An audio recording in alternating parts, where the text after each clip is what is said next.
क्योंकि तथागत बुद्ध ने बनते चंद्रमा दुख मुक्ति का मार्ग दिया। धर्मराजा सम्राट अशोक को नमन,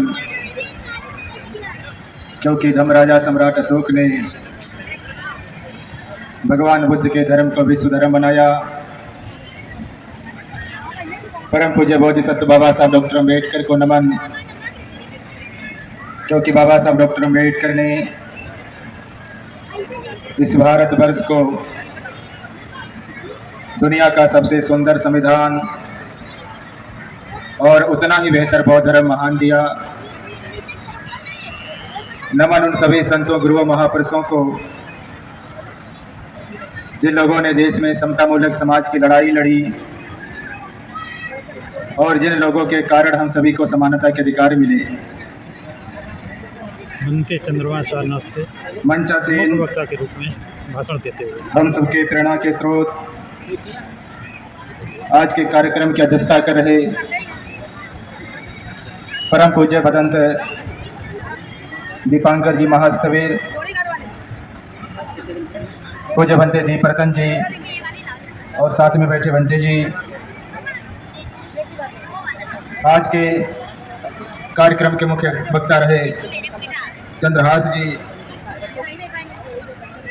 विशिष्ट अतिथि श्रद्धेय और एस डी भानु जी, doctor RP. Singh ji, doctor VR. Ahirwar जी, श्रद्धेय प्रेमी जी, इंजीनियर यमलाल जी, डॉक्टर महेंद्र सिंह जी, श्रद्धेय डॉक्टर साहब आर.के. सिंह जी, अशोक कुमार जी और इस कार्यक्रम के सम्मानित आयोजकगण, आप सभी उपासक उपासिकाओं, आज बाबा साहब अम्बेडकर का जन्मोत्सव है। पूरे देश और दुनिया में डॉक्टर बाबा साहब अम्बेडकर के अनुयायी बाबा साहब को स्मरण कर रहे हैं। इसी क्रम में आज आप लोग यहाँ उपस्थित हैं। सबसे पहले डॉक्टर बाबा साहब अम्बेडकर के जन्मोत्सव की ढेर सारी मंगल कामनाएं ज्ञापित करता हूँ। उनको गाड़गे बाबा कहा जाता है। गाड़गे बाबा का जन्म महाराष्ट्र में हुआ, लेकिन पूरे देश के लोग उन्हें बहुत सम्मान करते थे। गाड़गे बाबा बाबा साहब को बहुत मानते थे और बाबा साहब भी गाड़गे बाबा को बहुत मानते थे। बाबा साहब को जब भी समय मिलता था गाड़गे बाबा से मिलने चला जाया करते थे। ऐसे ही एक बार बाबा साहब को थोड़ा समय मिला और वह बिना किसी सूचना के गाड़गे बाबा से मिलने जा रहे थे। जब बाबा साहब गाड़गे बाबा के आश्रम में पहुंचे, उन्होंने उनके सेवादारों से कहा कि गाड़गे बाबा से मिलना चाहता हूं।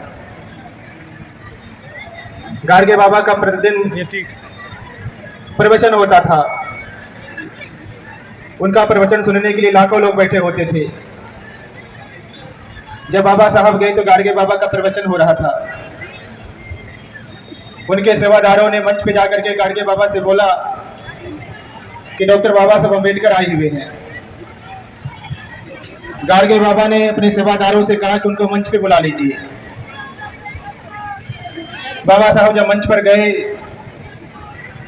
गाड़गे बाबा ने बहुत प्रेम और सम्मान के साथ बाबा साहब को अपने बगल में बैठाया, उनसे थोड़ी बहुत बातें करी। उसके बाद उन्होंने अपने अनुयायियों से पूछा, कहा कि तुम लोगों ने भगवान देखा है? गाड़गे बाबा के अनुयायियों ने कहा नहीं देखा है। गाड़गे बाबा ने कहा तुम लोग भगवान को देखना चाहते हो? गाड़गे बाबा के अनुयायियों ने दोनों हाथ उठा करके कहा भगवान को देखना चाहते हैं। गाड़गे बाबा ने बाबा साहब का हाथ पकड़ा और इसे ऊपर किया, कहा देखो तुम्हारा भगवान आया हुआ है। तो बंधुओं, डॉक्टर बाबा साहब अम्बेडकर न केवल गाड़गे बाबा के बल्कि इस देश के करोड़ों लोगों के भगवान हैं। और आज हम लोग भगवान को ही याद करें, भगवान का जन्मदिन मना रहे हैं। इससे बड़ा गौरव हम लोगों के लिए क्या हो सकता है। मुझे एक संस्मरण याद आता है, 1954 को बर्मा में विश्व बौद्ध सम्मेलन हो रहा था। उस विश्व बौद्ध सम्मेलन में जितने भी बौद्ध देश हैं, उन बौद्ध देशों के प्रधानमंत्री और राष्ट्रपति गए हुए थे। भारत से भी पंडित जवाहरलाल नेहरू जी और उनका मंत्रिमंडल गया हुआ था। डॉक्टर बाबा साहब अम्बेडकर गए थे, मदन आनंद कौशलायन, जगदीश काश्यप, राहुल संस्कृतान आदि लोग गए हुए थे। जब सम्मेलन प्रारंभ हुआ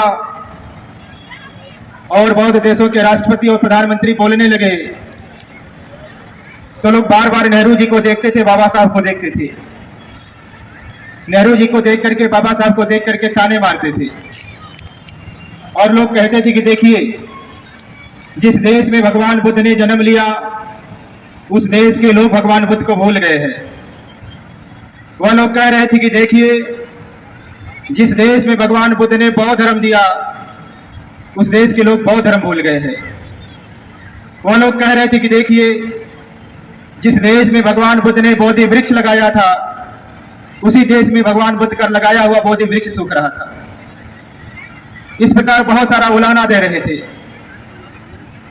उन लोगों के उलाहना का प्रभाव पंडित नेहरू जी पर तो नहीं पड़ा, लेकिन डॉक्टर बाबा साहब अम्बेडकर पर बहुत गंभीर तरीके से पड़ा।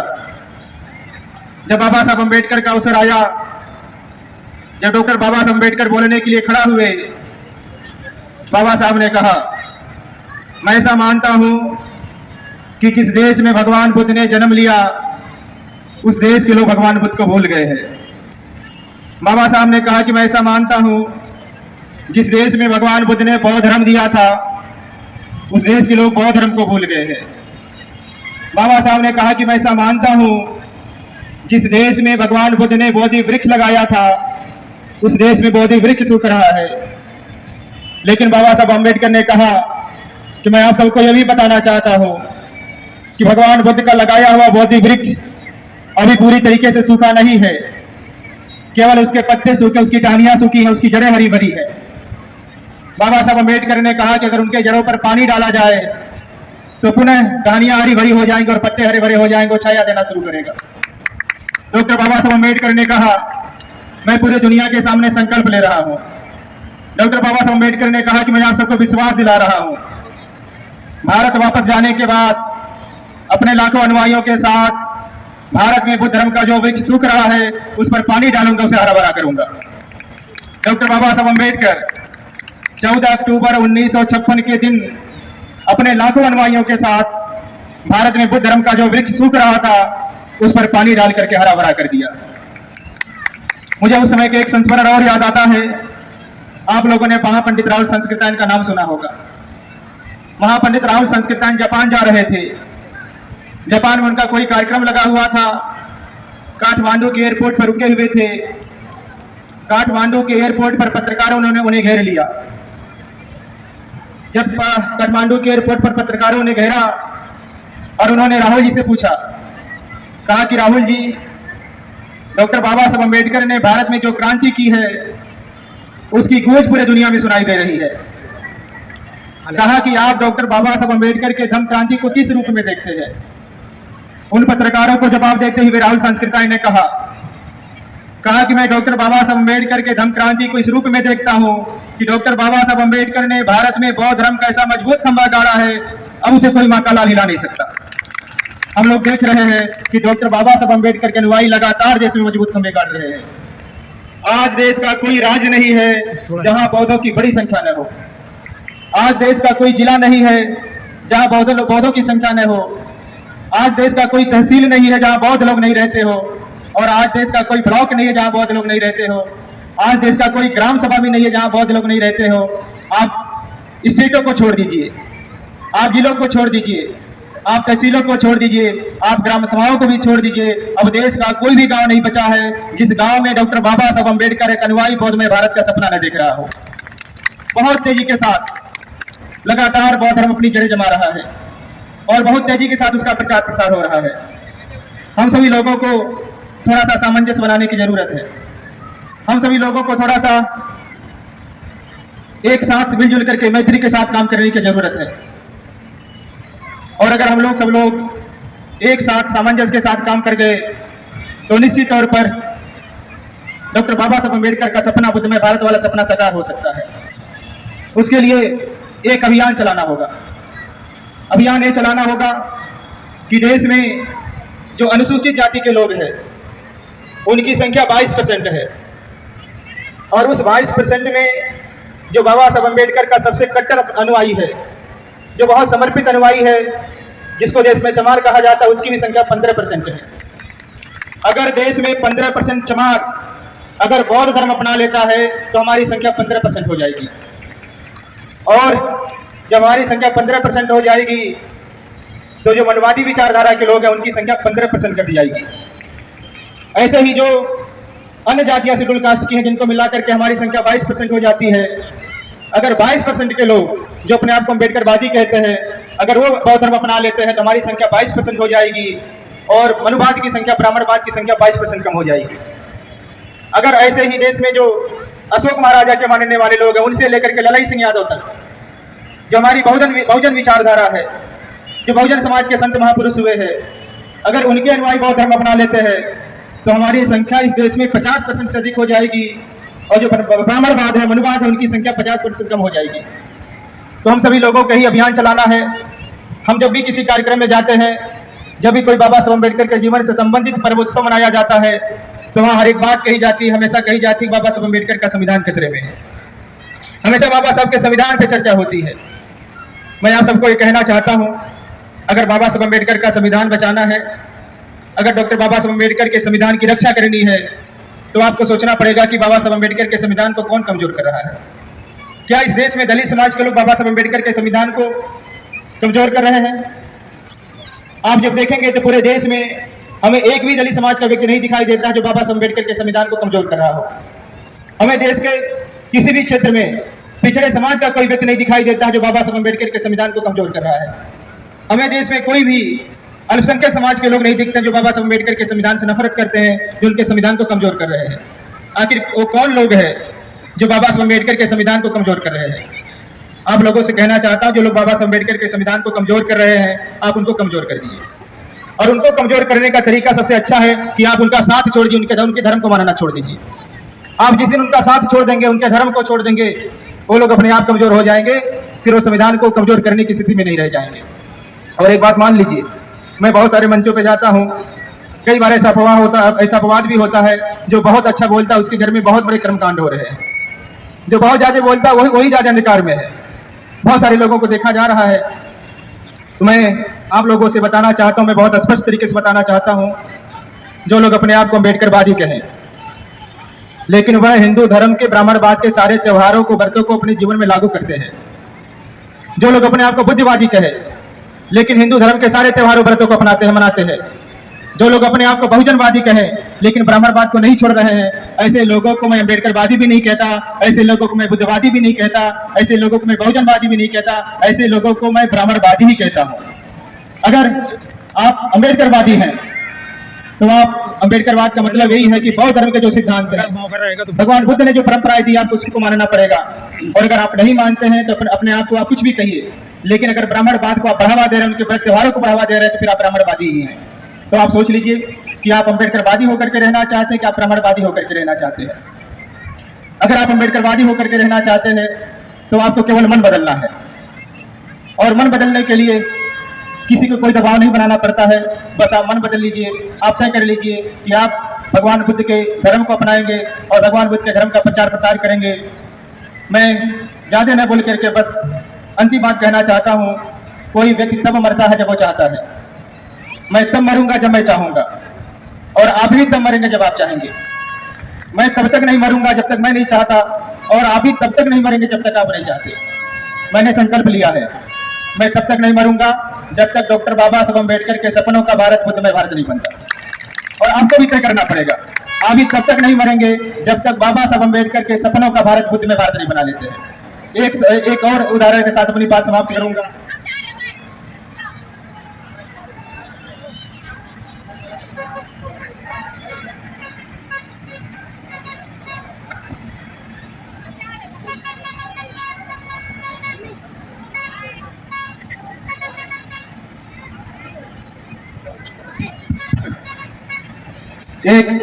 एक संस्मरण बता के अपनी बात समाप्त करूं। एक बार भगवान बुद्ध श्रावस्ती में एक धम्म सभा को संबोधित कर रहे थे। भगवान बुद्ध ने धम्म सभा में कहा, मेरे पुत्रों अकेले होकर के नहीं मरना, नहीं तो धर्म समाप्त हो जाएगा।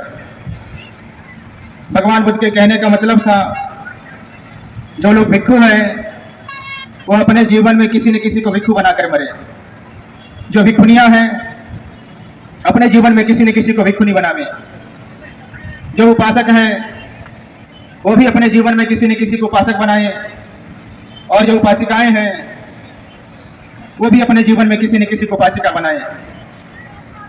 कानपुर के लोगों, कानपुर के उपासक उपासिकाओं, आप लोगों से कहना चाहता हूं कि आप भी अकेले होकर के नहीं मरना, आप भी अपना उत्तराधिकारी बनाना।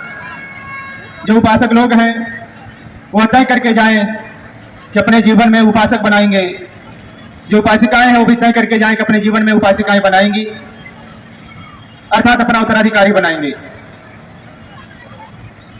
इसलिए कम से कम आप जिस समाज के हैं उस समाज को तैयार करिए और कोशिश करिए जो दलित समाज है, जो देश में 22% है, वो बौद्ध धर्म की तरफ आवे। जो बीसी समाज के लोग हैं वो बौद्ध धर्म की तरफ आवे। और सामान्य जातियों में सब लोग जातिवादी नहीं है, वहां भी बहुत अच्छे लोग हैं, उनके साथ सामंजस्य स्थापित करिए, उनको बौद्ध धर्म की तरफ लेकर के आइए। इन्हीं सब बातों के साथ मैं भारतीय बौद्ध महासभा के समस्त उपासक उपासिकाओं का और जो भी इस कार्यक्रम में अपना योगदान दिए हैं उन सभी लोगों को धन्यवाद।